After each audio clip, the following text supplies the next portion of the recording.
Welcome back to the channel. So tomorrow is the last ever Studley Car Boot. I understand it's been going for about 30 years. And I've certainly been going there for the past several years. And well, I've actually been able to buy some fantastic vintage, antique and collectible goods that have done really well for me on eBay or selling to private customers. It's a real shame it's closing down. It's a very popular car boot. I don't know the reasons why it's closing, but it's just the fact it is.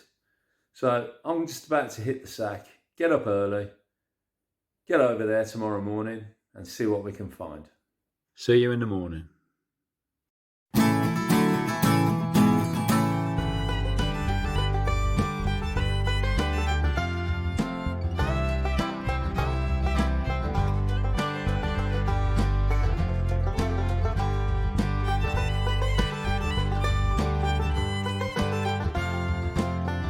Well, we've just arrived. It's the crack of dawn, mixed feelings, being the last ever Studley boot, as I said in the introduction.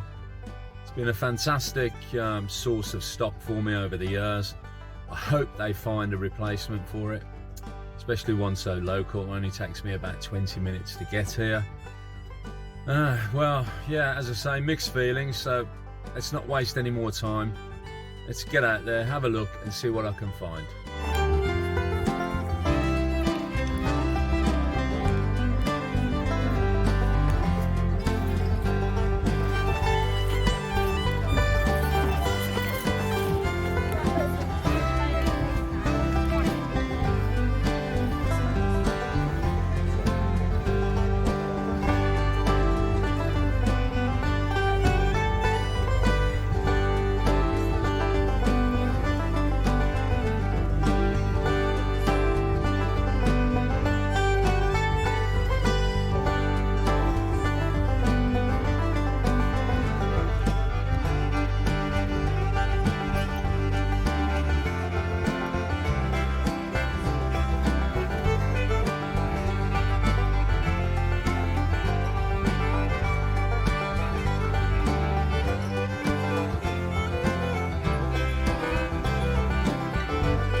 So there we go, the very last Studley Car Boot.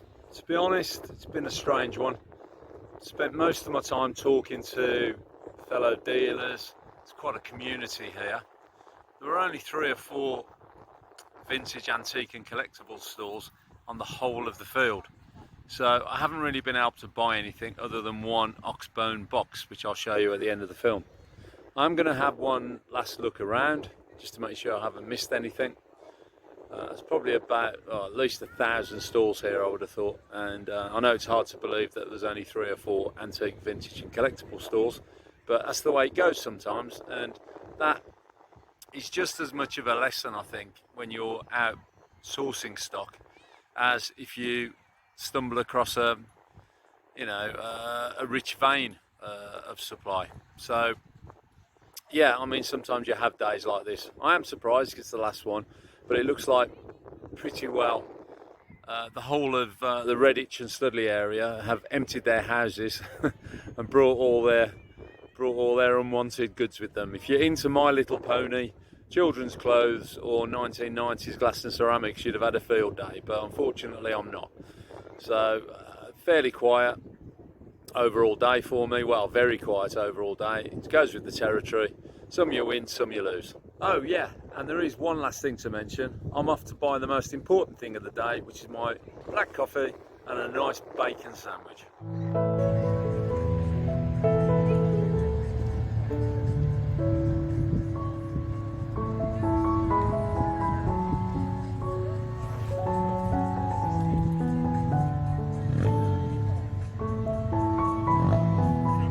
So there we go, I've finished. I took my own advice from a previous film and walked around again in the opposite direction, and I was actually able to find 2 more items. So I'll quickly show you what I bought. I bought, as I mentioned earlier, a nice little oxbone. See if I can get it into some shade.